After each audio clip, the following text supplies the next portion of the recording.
What's up, Zach MMA? I'm your host, Zach Weicker, and today we got a very special guest. He's a professional fighter with a 5-2 record and will be fighting for Combat FC 8 on September 13th against Carlos Lozoya. Please welcome Tom Picciano. Tom, how are you doing today? I'm doing good, brother. Thanks for having me on. Of course, man. And there's probably a lot of viewers out there that don't really know you or don't know your story. So, how and when did you get into MMA? Um, well, I've always been a big fan of, MMA, UFC. Been watching it since I was a kid. I wrestled since I was 7 years old. Got into, jiu-jitsu and kickboxing when I was 18. I'm 26 now, so I've been on the mat longer than I haven't in terms of, years in life. I don't have any memories that don't really involve me on a mat. So it kind of just, when wrestling was done, I was looking for something, stay on the mat, keep grappling. And then it just kind of snowballed. And now I'm here fighting for my first pro title in 2 weeks. Yeah, that's amazing, man. And it seems like you always had that dream of being a professional fighter. So when did you first realize that you can do this at the pro level and be one of the best in your region? Well, I mean, I had a lot of early amateur success, again with the wrestling background and this and that. It kind of almost just came easy to me, It was, I had the work ethic. I enjoyed doing it. Fighting to me is fun. Like, I know that sounds like a crazy statement to some people that don't do it, but fighting is fun, man. Like the adrenaline rush and getting after it, putting on a show for everybody. That's what I love to do. And then I stay in the gym all the time, 365. There's no off season for me. There's no in camp, out of camp. Like the only difference between me being in camp and being out of camp is like my nutrition and, tightening up the diet just to make whatever weight it is. Yeah. And you mentioning fighting being fun there, and you mentioned that adrenaline rush, and that's probably something that most people will never get to experience. So how would you describe that adrenaline rush you feel when you enter the cage? It's honestly like I can't describe it in any way other than what it is, It's just like I almost feel bad for people that like will never get to experience that sort of thing because it's the greatest feeling in the world. Like, yeah, when you lose it definitely sucks. You feel like, man, like I put in all that work almost for like, for no reason, but it's really not even for no reason because you learn from your losses, Um it's only really a loss if you just pack it up and you're like, you know what, I'm done. Fuck this. Then you lost. But you know, if it doesn't go your way and you take a loss, you watch the film, you get with the coaches, and you figure out what you could do better for next time, and then you always just bounce back, go harder the next time. Um, but when you win, it's the greatest feeling you can possibly have. Like you're just in a freezing cold room for whatever the reason they want it to be an ice box in the arena. You're out there in some short shorts or your underwear with this other guy, and he's trying to hurt you. You're trying to hurt him. And, however you get the W, whether it's decision, knockout, submission, whatever, you just feel like the absolute man. Like nobody's telling you nothing. You are untouchable, almost on like God mode for the night, And it's really it's a great feeling, dude. Like I wish that everybody could experience it at least one time in their life. Yeah, definitely an amazing experience. And again, not that many people experience that. And after you have what some people would be a once in a lifetime experience, obviously you've had it more than once. How do you celebrate your victories? I like to just, go out, grab some drinks, some good food, my family, my girlfriend, my friends, anyone who comes out, my teammates and stuff. And we just, live it up and, you know, uh, going through the weight cut and being on a strict diet and everything like that. I definitely like to let loose a little bit, try some crazy foods, try some new things, eat an abundance of calories, and then shave them all off again in a couple months to get ready for the next go. Of course, man. And of course, your name is Tom, but most people prefer to as Pooch. So how'd you get that nickname? That nickname that dates all the way back from like middle school. It was just something that was given to me, and it just stuck all the way through my life. And my first couple amateur fights, I didn't have like it wasn't Tom Pooch. It was just my name, Tom Picciano. But then I was like, like I want to do a nickname, and then everything just sounded like corny to me. And then I was just like, I already have a freaking nickname.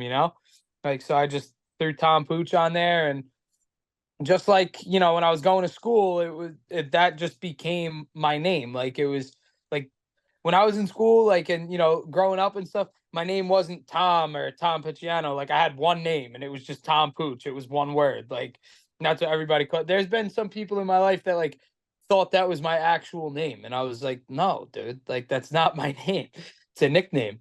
But it flows. It's definitely unique when you say Tom Pooch, there's only one person you think of, and that's your boy right here. So that's really the goal with the fight nickname. Yeah, it definitely flows.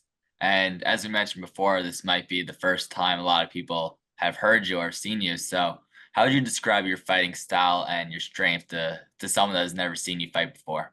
My fighting style is definitely I'm always trying to get the finish. I'm always trying to keep it super exciting, give the people what they came to see, and that's just a good old fashioned fist fight. People want to see big shots landed. They want to see blood. They want to see guys going at it and fighting for the finish. Like I'm not really trying to lay there in guard or grapple up against the fence for 25 minutes and this and that. I could grapple with the best of them for sure, but and if I need to, I will. But I'm definitely trying to get out there and throw some punches, throw some kicks, land big shots, and hear the oohs and the ahs from the crowd, and make everybody go crazy. Like I want people to, whenever they hear Tom Pooch is fighting, like I want them to tune in and just be like, this is going to be a banger. It doesn't matter who he's fighting. It doesn't matter what it is, what the event, who the opponent is, whatever. It's going to be a banger. Yeah. And I got a good feeling this upcoming fight is going to be a banger. So, let's get into that. How did this fight with Carlos Lozoya come about? Well, it kind of came up pretty quickly. Luckily for me, like I said, I'm always in the gym. I'm always training. Like I'll take 3 rounds on the drop of a hat.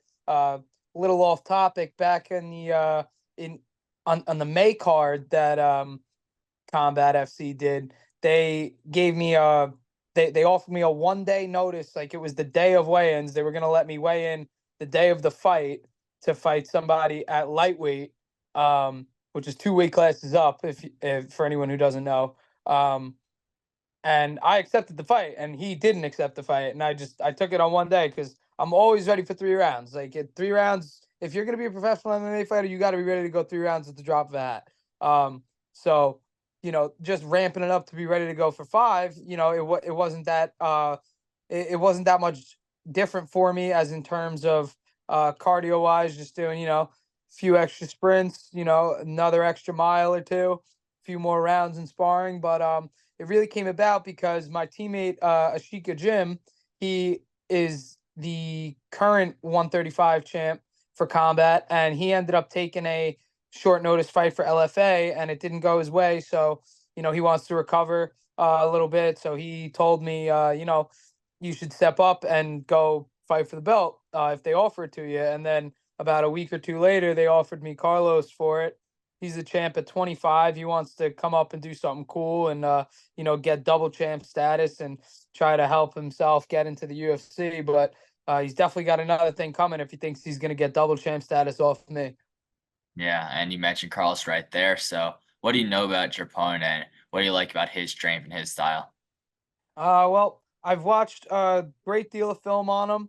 I know he's a heavy grappler, but he doesn't really have anything in the striking department that I can see that's very threatening. And the days of being a specialist in MMA are very far gone. You need to be able to do it all out there to be successful. And like I said, nobody really wants to watch guys just push each other up against the cage or sit on top of each other and grapple and look for submissions and this and that. Like if you're taking somebody down, you better be beating their head in. And he doesn't really do that too much. He's in my opinion, he's a little small for bantamweight. He's a good size for flyweight, but I think he's a little undersized for 135, and I'm definitely going to look to take advantage of that in the next couple weeks. Yeah, and you mentioned the size right there. So he is a 125er. You're obviously a 135er. So how big of a factor do you think the weight will be in this fight? Um, I think it's going to be a pretty good factor because, I'm not, 6 feet tall like Sean O'Malley, but I'm 5'8", and I walk around pretty heavy, so I'm definitely on the bigger end for bantamweights. Um, so he's definitely going to have to deal with a height, reach, and just overall weight disadvantage uh, on his part. All of those attributes definitely favor me. I'm going to imagine that I'm going to be a lot stronger than him just off of pure size. Um, but with that being said, he is a black belt in jiu-jitsu. He's got a good wrestling pedigree. I got a good jiu-jitsu pedigree, and I'm a wrestler too. So um, probably we're going to cancel each other out in the grappling department, and then I'm going to take advantage of his lackluster striking. Yeah, and you kind of mentioned it there. You mentioned your strengths, you mentioned his strengths. So stylistically, how do you see his fight panning out? Um, they got this fight scheduled for 5. I got it scheduled for about 2 or 3. So The stuff you love to see.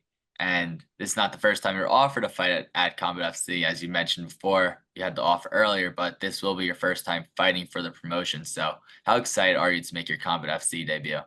I'm very excited because a lot of my fights, so actually, yeah, all my fights except for my pro debut have been in the tri-state, so either Jersey or PA. So um, I'm really excited to go up to Massachusetts, fight in front of a new crowd for a new promotion. Get a whole, expand my fan base. This one's gonna be on Fight Pass. Went from the prelims to the co-main real quick. Um, so, that's cool.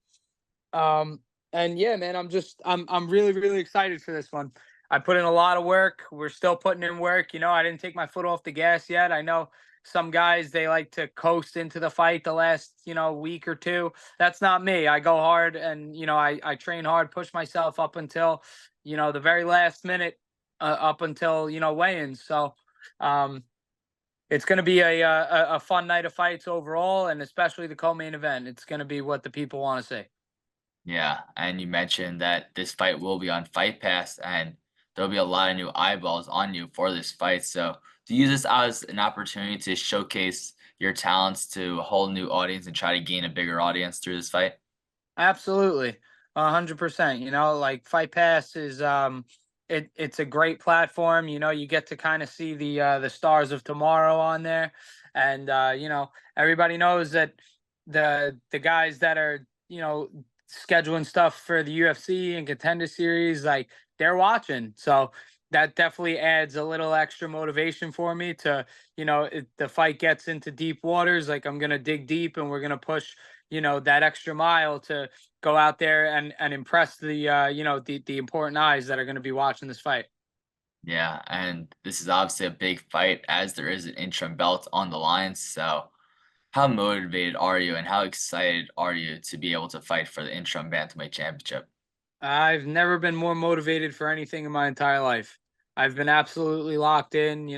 Um, I took off of work for the past couple weeks, like just so I could really lock in on training and get good sleep and eat my meals when they need to be eaten at the proper times. Because I train during the day, and then I train at night, and then I go to work after my night session. So I took off from that just so I'm not getting home, from work at, midnight, 1 o'clock in the morning. I could get proper sleep after my night sessions and eat dinner at a reasonable hour and, stuff like that. And I'm really just, this is the most motivated and locked in I've ever been for anything in my entire life. I love to hear that. And of course, for training camp, you train at Long Island MMA. So, describe to me your experience training there and where your relationships like with your coaches and training partners. My experience over there, honestly, it's the best gym on Long Island. It's the best gym in the region, I would say. We got a solid group of guys that are all regional pros. Um, like I mentioned the Sheikah Gym. He's the undisputed champ at Combat. He's he was the champ at CES also when he was fighting over there. I got John Caldone. He was the champ over at Ring of Combat. I got the O'Day brothers. They're on the Ring of Combat card. Andrew Stock, he's on the Ring of Combat card. Chris Bignog, he's on the Ring of Combat card. And then we just got a bunch of other guys that are just tough. Everybody's a phenomenal fighter. Everybody gives it 110% every training session that we go into. Nobody's really taking any days off or taking just going through the motions there. It's all hard goes. It's all quality work. And the coaches, I really couldn't ask for a better group of coaches, because they all put in an equal amount of work in their own ways. But coming in early, staying late, watching film, game plan. Um, and we all have the same coaches, obviously, but everybody's style in the gym is a little bit different. So they really personalize each style, and like each pad session, each jujitsu drilling session. It's all like tailored for you would be good at this, you should try this. You would be better at this, you should do this. So it's really just like the perfect atmosphere for what you need as an aspiring pro fighter trying to make it to the UFC. That's great, man. It really is. And you just mentioned it right there. You're an aspiring pro fighter trying to make it to the UFC. So, how many more fights do you think you need under your belt till you get the call from the UFC or the Dana White Contender Series or any other major organization? Well, I'm 5-2 right now. I got a couple finishes. Hopefully, I can grab another one in 2 weeks. So then I'll be 6-2 with 50% finish rate. I don't know exactly what goes into the checklist of getting to Contender Series, but I know that beating a guy like Carlos Lozoya, who he's 9-4, he's got some finishes, he has a belt already. If I could go out there and finish him, then that's only good things. So I would assume, if not this one, maybe a couple more, and then I'll be waiting by the phone for them. Yeah. And what a lot of people don't realize is, of course, you train to get to the UFC, you train to live your dream, but you also have to shuffle working on the side, working a job. So, with all the shuffling you have to do in your life and all that free time you're sacrificing, how much would it mean for you to be a UFC fighter? It would mean the world to me. It would be like a literal dream come true, uh obviously when I was like a little kid and just started out wrestling, I didn't know that I wanted to be a UFC fighter, but I wanted to be a UFC fighter for the better part of 10 years now. So, and then, I started training in 2016, getting into, jiu-jitsu and kickboxing. So it's a long time coming, man, and just to feel just to see like the fruit of the labor, come to light here and get this opportunity to really like take my dream like another step forward. Like it would mean the world to me, because then I wouldn't have to work all those jobs, and I could just focus on training and then, spend time with my family afterwards. I wouldn't have to go to work until midnight, 1 o'clock in the morning. I wouldn't have to bounce at clubs on the weekends and this and that, like I could just kind of not live a normal life, but it would be more normal than, working and training and, balancing everything. I could just focus on training. I would be getting good money from fights rather than, regional pay, and have to you figure out a way to make the difference up because, those checks in the UFC, they're nice. A lot of people, they say, oh, UFC fighters are underpaid and this and that, but like you got to earn your keep, man. It's not like a socialist communist type of thing over there. It's definitely capitalism. If people want to watch you, you're going to get paid. Like if people don't want to watch you, then you're going to get the base pay, and you're not going to be around very long. I plan on being around a long time. I plan on when I'm done fighting, people are going to be talking about my fights long after I'm done, and people are going to be yo, we should study this fight that Tom had because it's great for doing this and this. Like he did this really well. This guy was better than him in these areas, but he still found a way to win because of this. Like I plan on being one of the guys that like younger fighters down the road like look up to. I'm just not here for, just to be like, oh, I was a UFC fighter. Like I want to be one of the guys that's talked about. Yeah, of course. And to be one of those guys that people talk about, you're obviously going to be in some amazing and some great fights. So, who are some guys that you're looking at that excite you for a potential fight down the line? On the regional scene or in Okay, so who are some of your dream fights in the UFC? some of my dream fights in the UFC? I mean, well, I would love to get it cracking with any of those guys, really, just because it's like the next level up from where I'm at. So I would just love to prove myself. Because I know that I'm capable of competing with those guys. I've said it for years. I just need the platform and the opportunity to prove my word. But I'd say somebody in the UFC 135 that I would love to fight is that's a good question. Um, to pick one, let's see.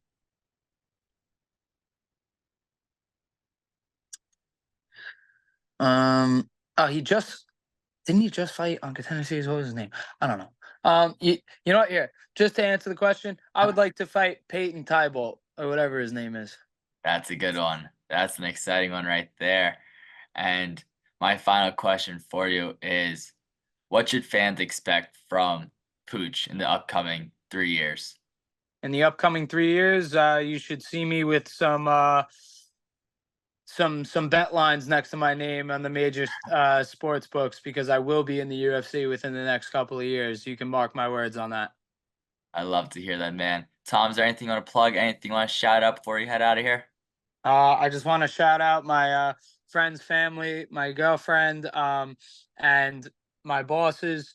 At my jobs outside of the gym, you guys support me endlessly, and I'm the one in the cage, I'm the one training, but without a proper support system, you'll never get anywhere in in this MMA world. So I appreciate you guys more than you'll ever know. And 2 weeks from now, we're coming home and new, strapped up. Got to add another one to the wall. I got a couple over here. I got a Muay Thai belt. I got my amateur belt. Time to get the pro MMA belt on the wall. Tom, you're the man. I want to thank you for coming on. I want to wish you the best luck in your upcoming fight. Folks, that'll be all for today. Until next time, peace.